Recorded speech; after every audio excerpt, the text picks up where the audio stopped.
Staying on top of things these days, it feels like a constant battle, right? It gets all the information overload. Oh, definitely. Sorting through what actually matters, it can be a real challenge.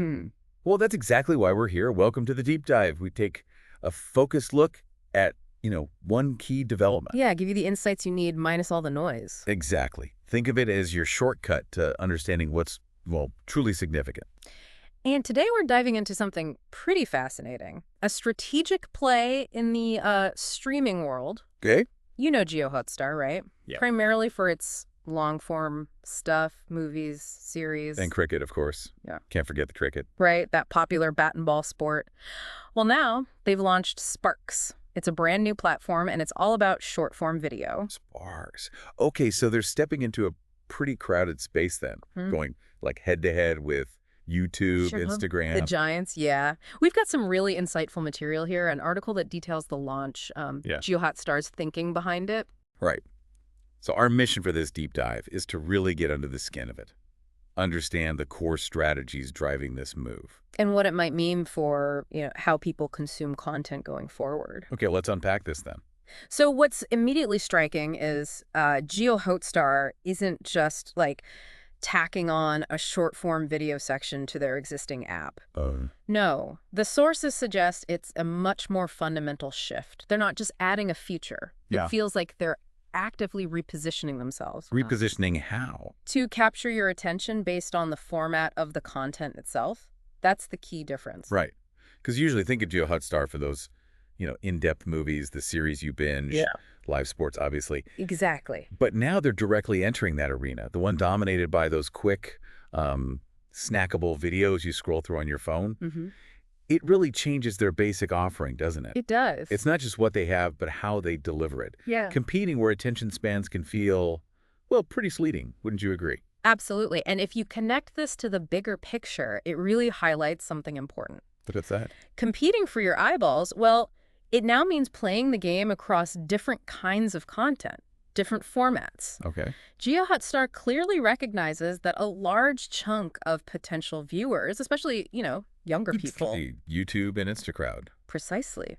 They're spending their time on platforms built for short form. So, to reach them, Jiohotstar needs to be where they are and, crucially, in the format they prefer. Now, here's where it gets really interesting. The article points to some pretty significant hires leading this Sparks thing. This is key. We're talking about the former top boss of YouTube India. Right. And a former director of product management from Instagram. Wow. So, heavy hitters. These aren't junior people. They're experienced leaders with, deep understanding of the very market Jiohotstar's trying to crack. Yeah, this raises a really crucial question, doesn't it? Why bring in such high-profile individuals? Exactly. What does that tell us? Well, the strategic insight here seems pretty clear. Jiohotstar isn't just, experimenting with short-form video. No, it sounds more serious. It's a serious commitment by putting this level of expertise right at the top. And these folks report directly to the vice chairman. Okay, high up. Very. They're signaling this is a core strategic priority for the whole company. Like the article says quite wisely, leadership is the first product decision. That makes total sense. You can have a brilliant idea, but without the right people steering the ship, it's tough, especially in those waters. Absolutely. Okay, so leadership is sorted. What about the actual content strategy for Sparks? It's not just going to be like another TikTok clone, is it? No, and that's interesting too. They're taking a different approach, focusing on these episodic micro-dramas. Micro-dramas. Yeah, short videos, maybe around 2 minutes each. And this is the surprising part with a lot of episodes, like 50 or more in a series. 50, wow. 2-minute episodes. And this approach seems inspired by the success of a platform called Real Short over in China. Okay, real short. So they're borrowing but adapting. Exactly. What's fascinating is the deliberate choice not to just copy, say, Instagram Reels or YouTube Shorts directly. Right. They're taking a successful global trend, these short serialized stories, but adapting it with a structure that's kind of unique to their platform. And the goal there is? Well, the emphasis on episodic content, rather than just random clips, suggests they're aiming to keep you engaged, right? Give you a reason to come back for the next part. Build stickiness. Precisely. It's about creating a distinct offering that gets you hooked. And that must tie into the production side, too. These sound faster to make than a big series. Much faster. The article mentions Spark's content can be produced in about 2 months. 2 months? That Compared to what for long form? 12 months, maybe more. It's a massive difference. Huge. Plus, they're aiming for a significantly lower cost. The target is about 1/10 of what their traditional big productions cost. 1/10. Okay, that changes the economics completely. The strategic implications of that faster turnaround and lower investment, they're substantial. How so? It lets Jiohotstar release stuff rapidly, get feedback from viewers much, much faster. See what lands. Exactly. And then quickly adjust what's working. It's a much more agile approach. Lets them test different genres, styles, creators without that huge upfront cost of a full-length project. So they can get a sense of product market fit much more efficiently. That's the idea. Test and iterate quickly. Okay, so Sparks is launching, the content is free, and there are no ads, at least for now. Right. That naturally leads to the question, how do they make this pay off? What's the business model? Good question. The article points to what they call a funnel strategy. Think, hook, retain, convert. A funnel, okay. The main goals right now seem to be watch time, how long people stick around. Engagement. Yeah, and crucially, cross-product conversion. Getting those Sparks viewers to eventually check out and ideally subscribe to their paid long-form content. Ah, so Sparks is the gateway drug, basically. Huh. You could put it that way. Think of the short-form stuff on Sparks as an entry point, a way to introduce people to the wider Jiohotstar world. Makes sense. They're intentionally designing these engaging short videos, the article calls them upstream hooks, Okay. with the clear goal of creating downstream value, turning those free viewers into paying subscribers for their premium movies and shows down the line. It's clever, using the addictive nature of short form to build a bigger base for the core business. It's a common strategy, using a free tier to funnel users towards paid offerings. Now, let's talk costs again, because that seems like a huge factor here. YouTube has this massive advantage, right? Yeah. User-generated content costs them basically nothing to acquire. Near zero, yeah. It's a huge structural advantage. Jiohotstar, though, is producing professional content, even if it's short. Right, it still costs money, but they're aiming for that cost structure that's significantly lower than traditional over-the-top media OTT. Just to clarify for listeners, OTT means streaming services delivered directly over the internet, like Netflix or, well, Jiohotstar itself, bypassing cable. Exactly. So the key insight here isn't that Jiohotstar is trying to match YouTube's cost. Because they probably can't. Likely not achievable, no. Yeah. Instead, their strategy seems to be establishing a cost structure for Sparks that is, sustainable, something that makes sense for them at scale. That 1/10 figure again. Right. By aiming for that, compared to their longer productions, they're positioning themselves kind of in the middle ground. Between YouTube and Netflix, maybe? Sort of. Yeah. Offering professionally made entertainment that's more affordable for them to produce than traditional streaming stuff, but still distinct from that vast ocean of user-generated video. Okay. Finding their niche on the cost-value spectrum. Mm-hmm. So what's the fundamental why then? Why take on this massive challenge? Because it is massive, right? Taking on YouTube and Instagram. It's huge. The article makes the motivation quite clear. It's all about attracting a new, younger audience. The ones not already on Jiohotstar. Exactly. The ones spending their time scrolling through YouTube and Instagram who maybe aren't regular Jiohotstar users currently. And there was that stat about YouTube Shorts. Yeah, that nearly 70% of YouTube's views now come from Shorts. Yeah. That really highlights the sheer size of the audience they're trying to tap into. Wow, 70%. That's That's a motivator. It's a powerful one for any company looking to expand its reach and, frankly, its relevance. Especially with younger viewers. Absolutely. They understand that to grow, to stay competitive, they need to connect with these younger demographics. Sparks is their big attempt to build that connection. To become a platform that caters to a wider range of how people consume content today. That's the goal. It's interesting, though, the article mentions this isn't their very first dip into shorter content. That's right. It mentions previous efforts by JioCinema and Disney Plus Hotstar separately, before the merger consolidation, presumably. Right. But Sparks feels different. It seems like a much more serious, focused effort this time. Dedicated team, strong leadership support. It's not just a side project anymore. Exactly. Those earlier attempts were likely more about, testing the waters. Sparks, though, this represents a proper strategic shift, an acknowledgement that short form needs its own dedicated strategy and resources to really succeed. Especially in this competitive environment. Definitely. Okay, now let's tackle a big one. content supply. The article throws out some, frankly, staggering numbers. Yeah, these are eye-watering. Apparently, something like 500 hours of content get uploaded to YouTube every minute, globally. Every minute. In comparison, Sparks had roughly 45 hours of content total after its first month. Yeah, it's a monumental difference. How can they even begin to compete with that volume? Well, this really underscores the fundamental difference, doesn't it? Between platforms like YouTube and Instagram, which thrive on user-generated content, stuff made by basically anyone, and a curated platform like Sparks. YouTube and Instagram have these revenue-sharing models that incentivize this massive, constant influx of content from creators worldwide. It's built into their DNA.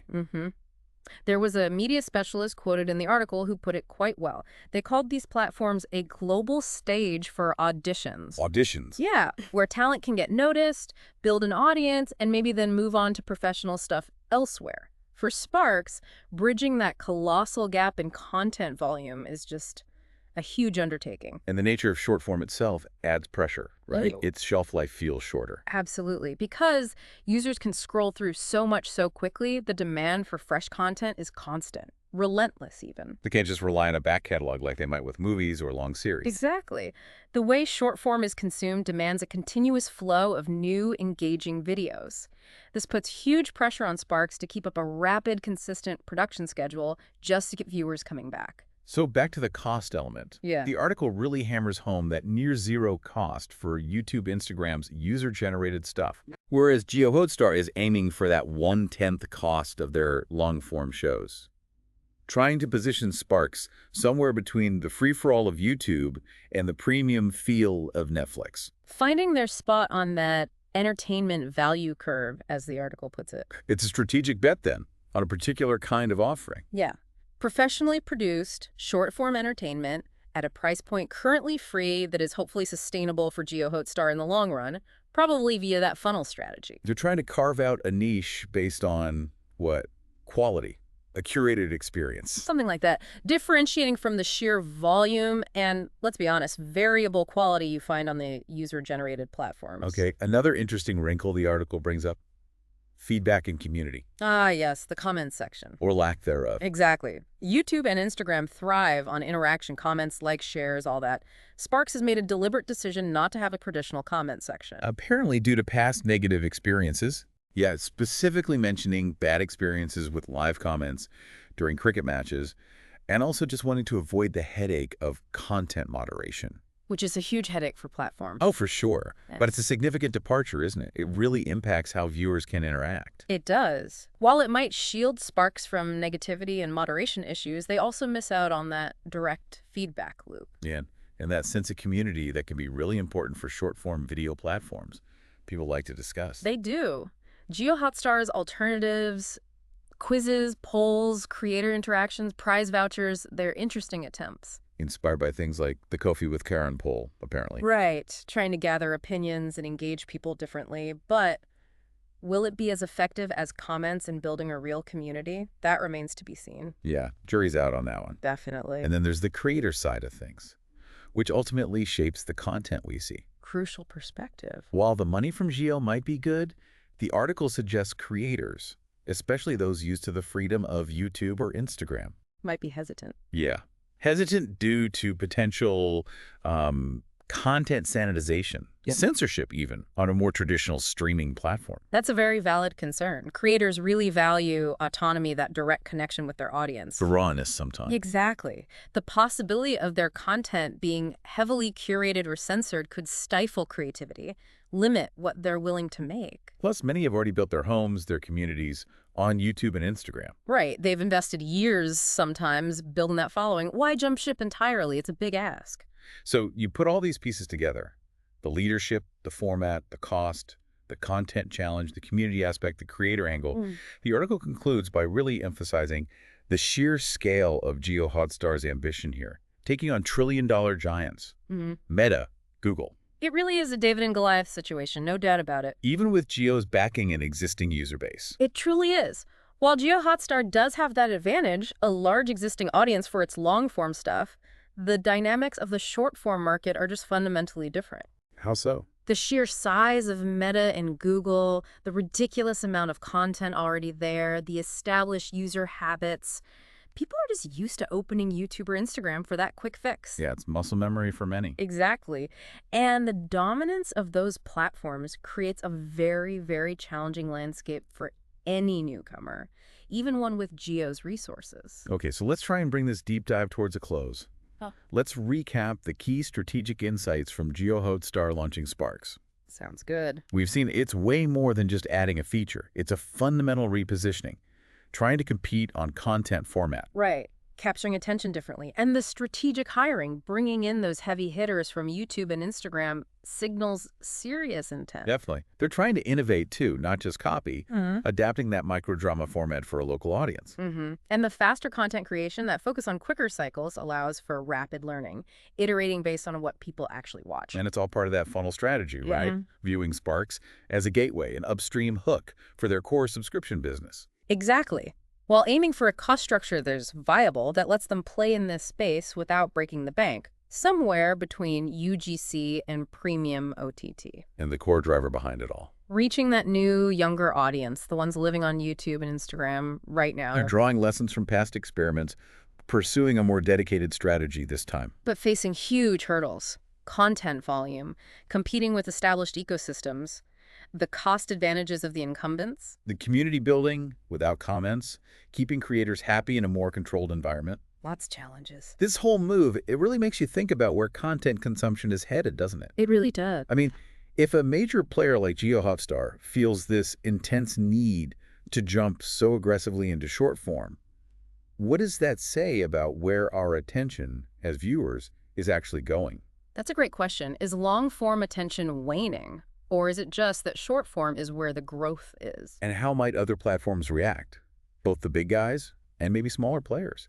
Do they need to double down on short form too, or find other ways to compete? It could trigger more shifts across the board. Everyone's watching. So here's maybe the final thought to leave people with. Ponder this. Is Jiohotstar's strategy here with Sparks a genuinely bold, maybe even disruptive move that could actually reshape the short-form landscape? Could it offer a real alternative? Or is it an incredibly ambitious, perhaps overly ambitious, attempt to fight giants on their home turf? A fight they might struggle to win against those deeply entrenched habits and, frankly, the vast resources of Meta and Google. It's going to be fascinating to watch, that's for sure. The long-term viability, the ripple effects. Absolutely. What happens here could tell us a lot about the future of the entire digital entertainment world.